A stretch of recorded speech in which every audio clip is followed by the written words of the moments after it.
ដល់កញ្ចាស់ស្លាប់ទៅ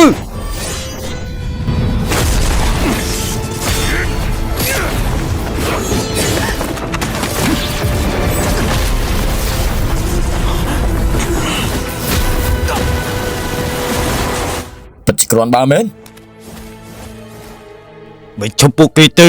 វាចំណាយពេលត្រឹមតែ 1/4 នៃ1ម៉ោងប៉ុណ្ណោះយើងអាចបង្ខំចិត្តពលចេញបាន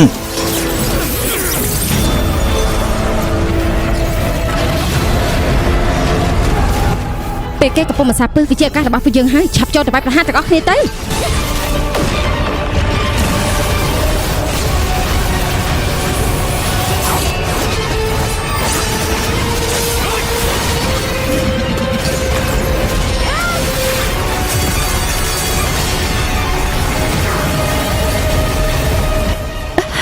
ខ្ញុំត្រូវរបួសហើយត្រូវរកកន្លែងព្យាបាលសិនពេលនេះមិនឃើញនៅតែជាការដ៏ល្អហើយ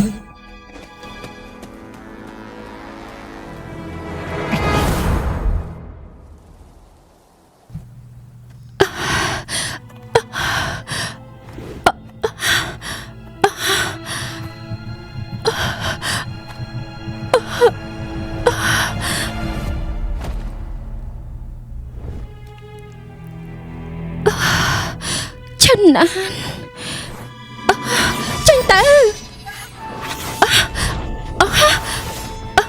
តែលោកចង់ធ្វើអីខ្ញុំធ្វើអីមែនទេនេះនៅដឹងក្នុងពេលឆាប់នេះ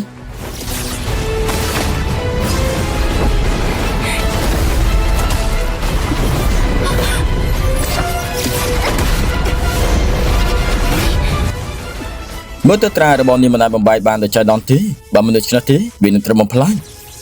ណែកុំខ្ជះខ្ជាយពេលវេលាជាមួយនាងអីឆាប់ចាត់ការឲ្យលឿនទៅខ្ញុំនឹងប្រាថ្នាបៃតងបំផ្លាញនាងដើម្បីជៀសវាងបញ្ហានៅថ្ងៃមុខឈិនណានឆាប់ប្រាប់ហេតុផលខ្ញុំមកខ្ញុំបានដឹកនាំមនុស្សជាច្រើនបើខ្ញុំបាត់ខ្លួនដោយគ្មានហេតុផលពួកគេនឹងដឹងថាអ្នកណាជាអ្នកធ្វើនៅក្នុងពិភពលោកនេះលោកនឹងគ្មានកន្លែងរស់នៅទេកន្លែងដែលត្រូវរស់នៅខ្ញុំមិនខ្វល់ទេការយន្តទីនោះមានបញ្ហាហើយពួកយើងនៅតែត្រូវការជំនួយរបស់បង្ខើ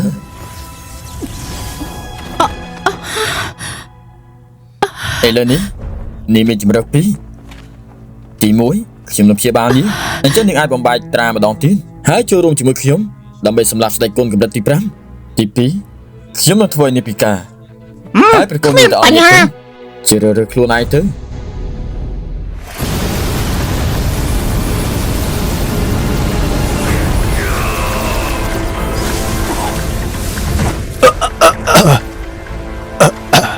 លពូមិនអាចទេជាពលដែលនៅសល់ក្នុងឈាមគឺពិបាកនឹងដកចេញយើងត្រូវតែផ្លាស់ប្ដូរឈាមលោកម្ចាស់រំបន្តិចទៅយើងចិត្តជាសះស្បើយហើយថ្នាំពុលគ្មានប្រសិទ្ធភាពទេយើងត្រូវតែតស៊ូបន្តទៀត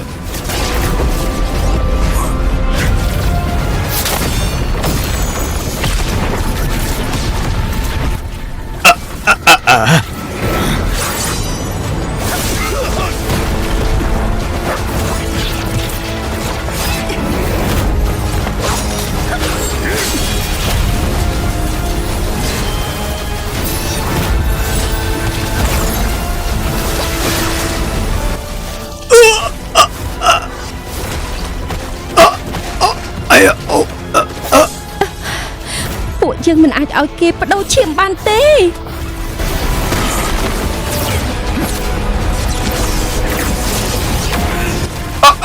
ក្តៅណាស់ទេគ្មានឈាមសល់នៅក្នុងខ្លួនគេទេហើយក៏គ្មានវិធីបញ្ចូលបានដែរ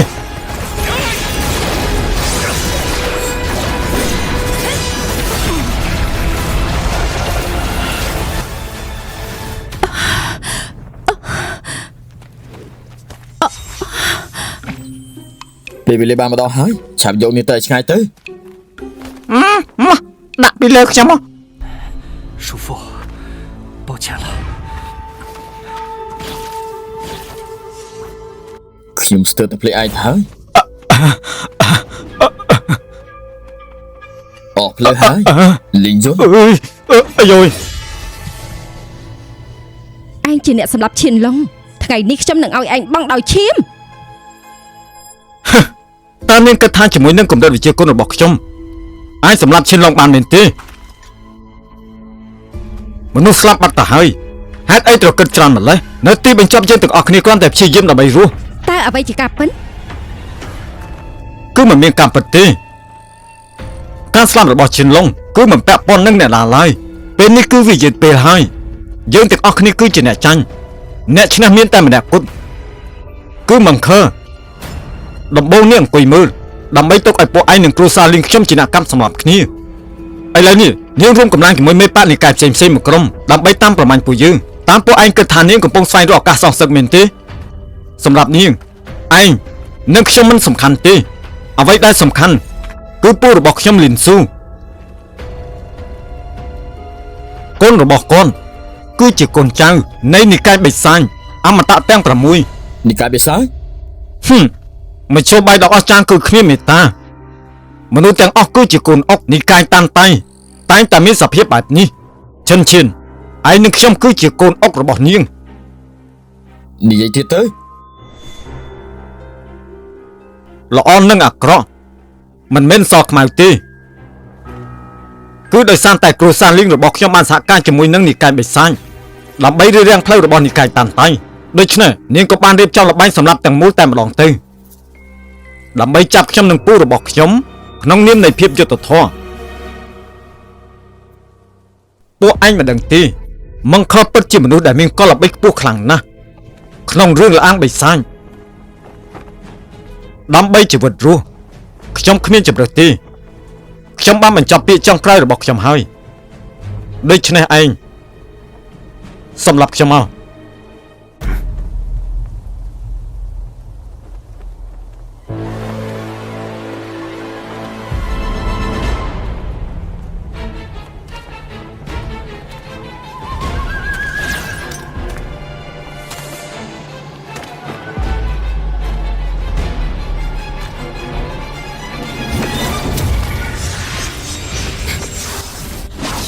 ឯងប្រើល្បិចអស់ហើយឬនៅ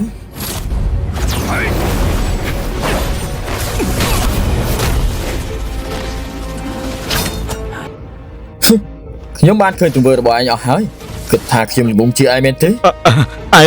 ងមិនអាចសម្លាប់យើងបានទេខ្ញុំធ្វើវាគ្រាន់តែចង់រស់តែប៉ុណ្ណោះខ្ញុំមិនខុសទេគឺឯងទេដែលជាអ្នកខុសឯងនាំខ្ញុំទៅឋានរត់នោះប្រសិនបើឯងហ៊ានប៉ះខ្ញុំគ្រូសាលីងនឹងមិនលើកលែងឯងទេគ្រូសាលីងនឹងជើងខ្លាំងចាស់ណាស់អ្នកណាម្នាក់ហ៊ានសម្លាប់យើងមិនរួចខ្លួនទេឯ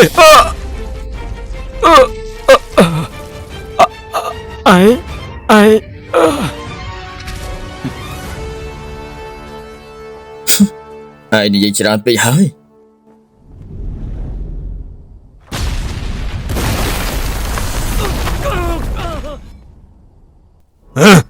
វ៉ាក្មេងសបុយ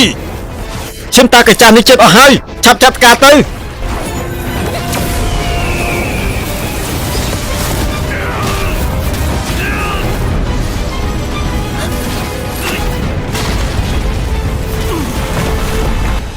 នេះជានោះណា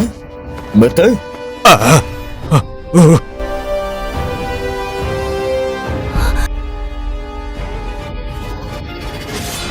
ខ្លាចចាក់គ្រួសារនេះ ពួកឯងទាំងអស់គ្នាត្រូវតែកត់ជាមួយលីងយុនដំណើរការបច្ចេកទេសប្រើកម្លាំងឈាមចុងក្រោយហើយទុកឲ្យជាពលរីករាលដាលគេប្រើកម្លាំងចុងក្រោយហើយ ផ្លូវទៅកាន់ឋាននរកគឺវែងឆ្ងាយខ្ញុំនឹងបញ្ជូនលោកនៅលីងយុនទៅជាមួយគ្នា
ឈាម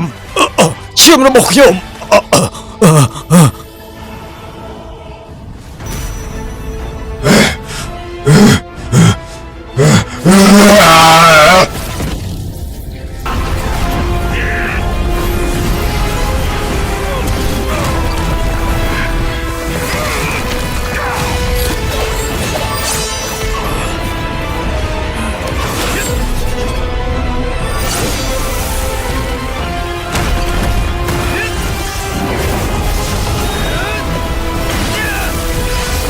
ឈប់ភ្លាម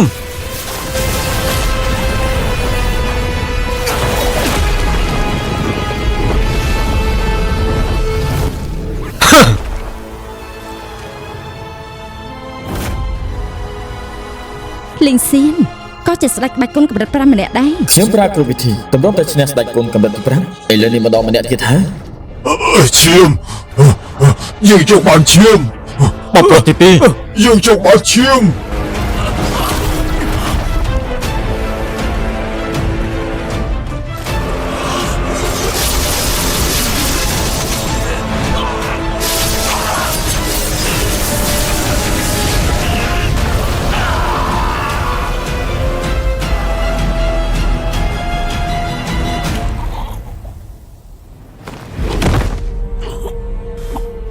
បងប្រុស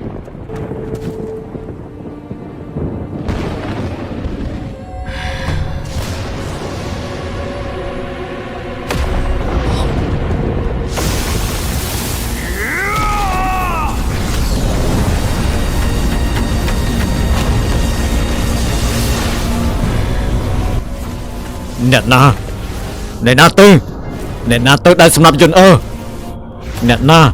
អ្នកធ្វើបាបបងប្រុសទី2របស់យើង គឺខ្ញុំ គឺខ្ញុំ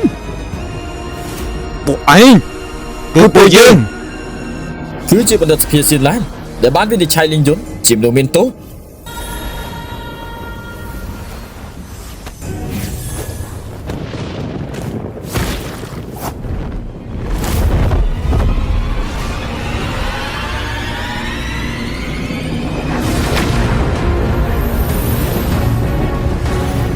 ល្អណាស់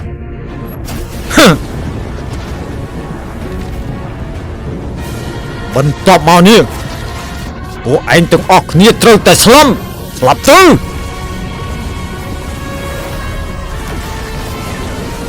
ជុំភ្លាម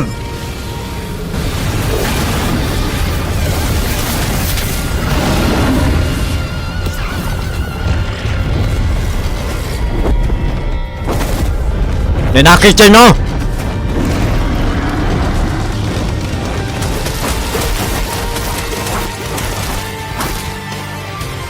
ពួកគេគឺជា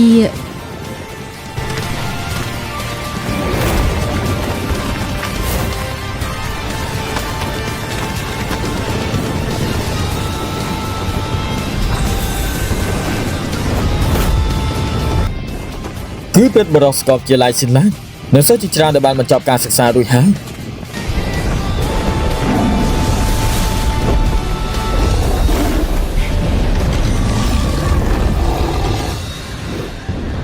អាឡាខ្ញុំមិននឹកស្មានថាបានជួបលោកនៅទីនេះសោះលោកពិតជាបានមកករឿងធំហើយ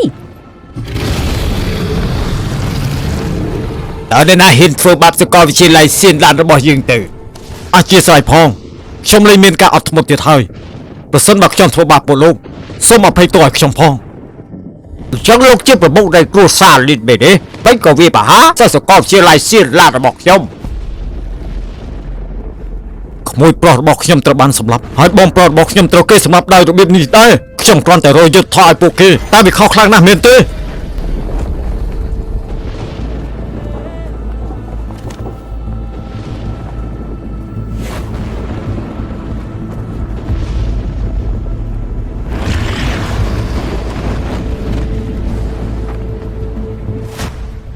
តើវាមិនខុសទេមែនទេប៉ុន្តែខ្ញុំចង់និយាយថាទង្វើពួកគេគឺសមនឹងស្លាប់អ្នកណាហ៊ានធ្វើបាបសិស្សសាកលវិទ្យាល័យរបស់ខ្ញុំមានន័យថាប្រឆាំងនឹងសាកលវិទ្យាល័យសៀនឡានទាំងមូល ប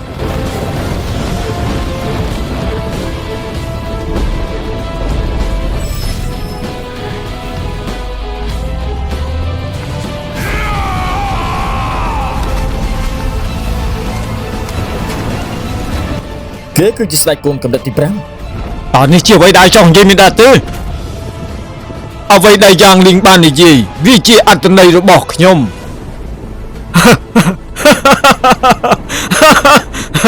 មិនអីទេ ល្អសកលវិទ្យាល័យស៊ីនឡានថ្ងៃណាមួយខ្ញុំនឹងទៅលេងដោយផ្ទាល់ដើម្បីថ្លែងអំណរគុណចំពោះសេចក្តីសប្បុរសរបស់លោកនៅថ្ងៃនេះ 5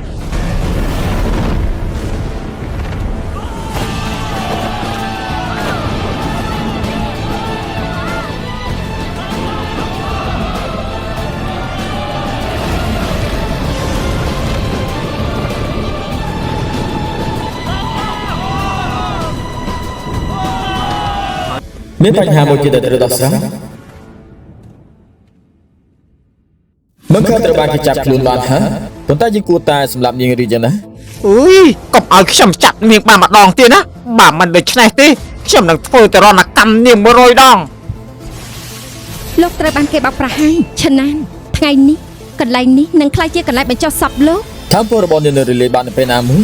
ដរាបដែលខ្ញុំអាចនៅរស់នៅពេលនេះគឺខ្ញុំអាចបញ្ចប់វាយ៉ាងលឿន ឲ្យទីភ្លុករសជាខ្សែលោហិតនេះប្រែកាយម្ដងមកយ៉ាងម៉េចវិញ